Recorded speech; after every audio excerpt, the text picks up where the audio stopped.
It's Claudes, and I am back with another video! Hello! It's been a while. I think it's been about a month since I last uploaded a video. Oops.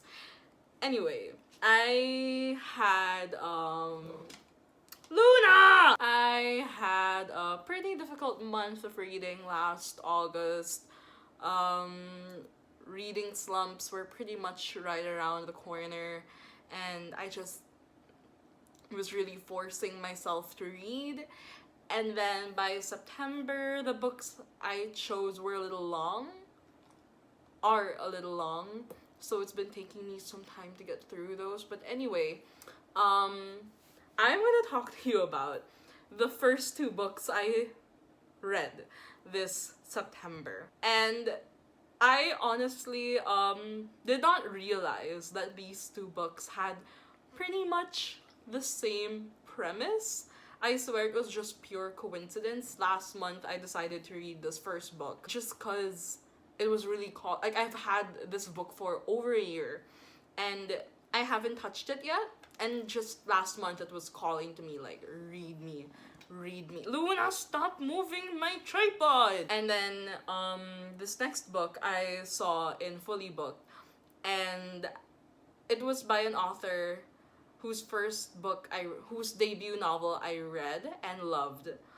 But when I say that I love that book, it was more because the characters carried the story rather than the actual plot, and the writing was fine. It was really just the characters that I really loved.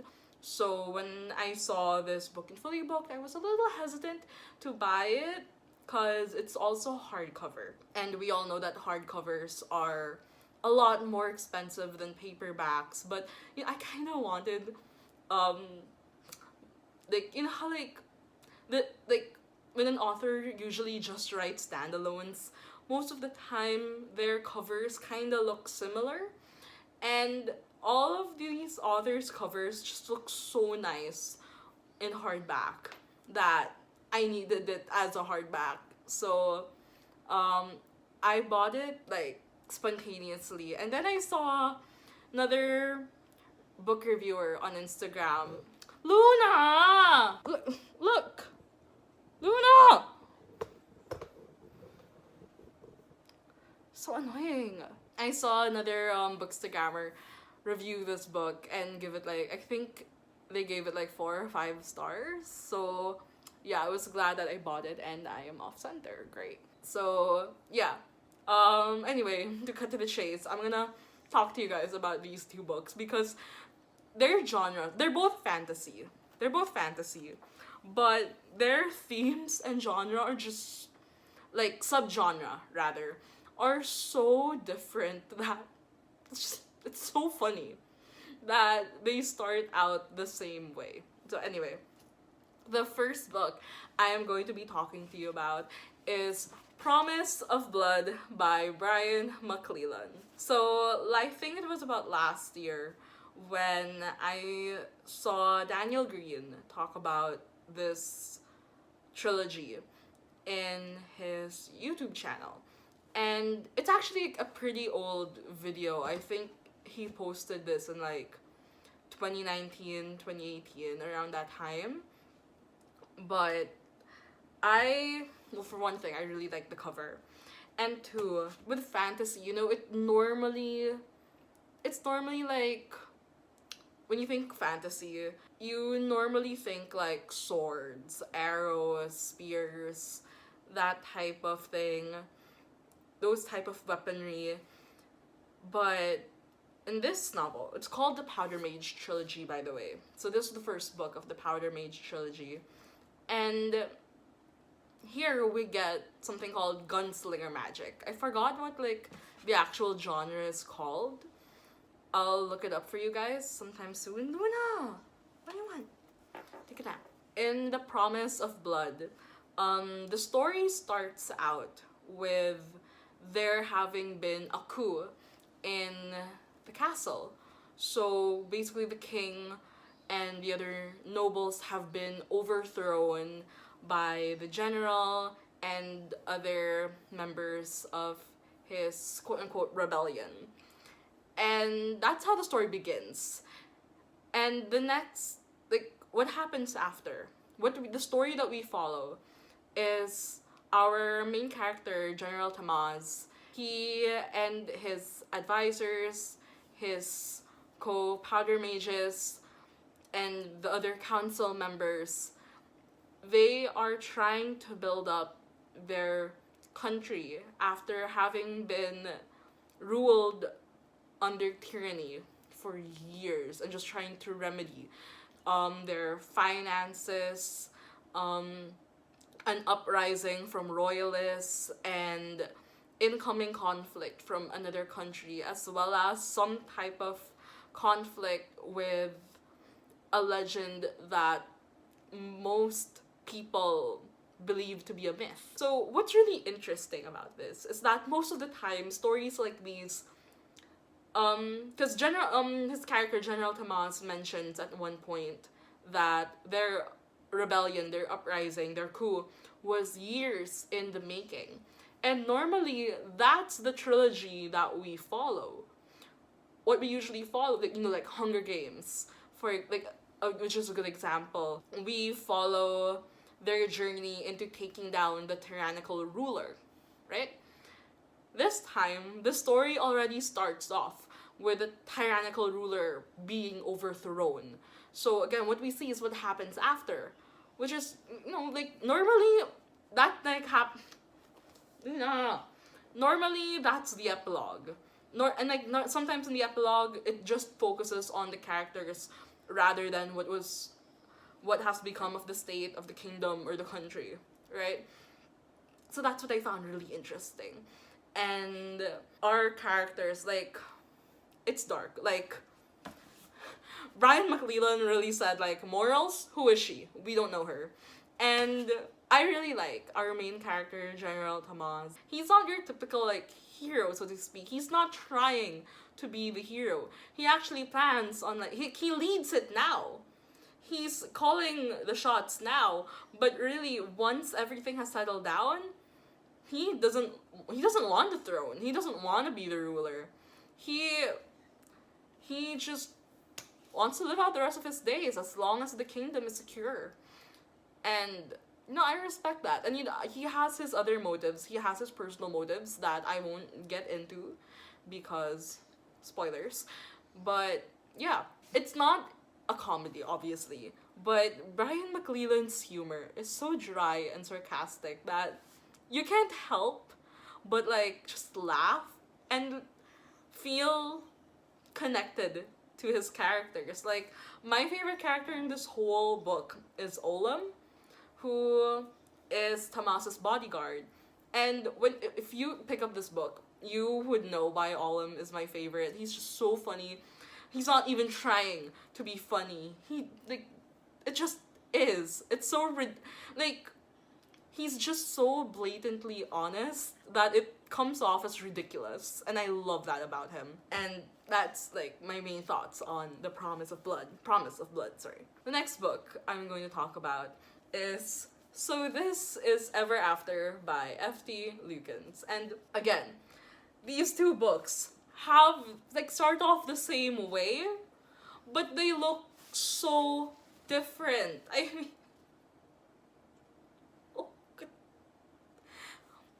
YA fantasy, adult fantasy. Pretty much, like, minus the age group, the same genre. And a different, like, era. So This Is Ever After. It takes place in your typical fantasy time era. I'm assuming it's, like, medieval because you still have, like, your bards and your knights. So, yeah, you get the point. And when I was first deciding whether or not I should buy this book, because it's expensive, you guys. It's $9.99 and fully booked. I mean, I didn't have to pay $9.99 because hello, fully booked discount, but, like, still, it's not cheap. So I had to take, like, a lot of thought into it. And other than that, reviewer on Instagram talking about how much he really liked the book. Another thing that convinced me to buy it was when I was going through Goodreads and I was looking at reviews and I saw it had like 4.1 stars on Goodreads, which is not a bad rating. It's actually pretty high. I still wasn't convinced. And I scrolled down to the reviews and someone said that this book is Merlin, as in Merlin the show. Arthur and Merlin had the producers not been cowards and made them gay. And honestly, I was sold from that moment, because if you watched Merlin, I was about to hold up my hand, but now my hand is covered in dog slobber. You're not cute, Luna. You're not cute. Oh, Luna! My makeup. Yes, my child. Yes. Where was I? Aba! Your nails. Oh. Where was I? Right. Arthur and Merlin. So if you've seen the show Merlin, sexual tension just everywhere, every single episode. Do you know how many fanfics I've read?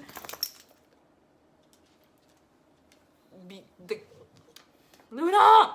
To make up for that, to make up for them not getting together in the show. You guys.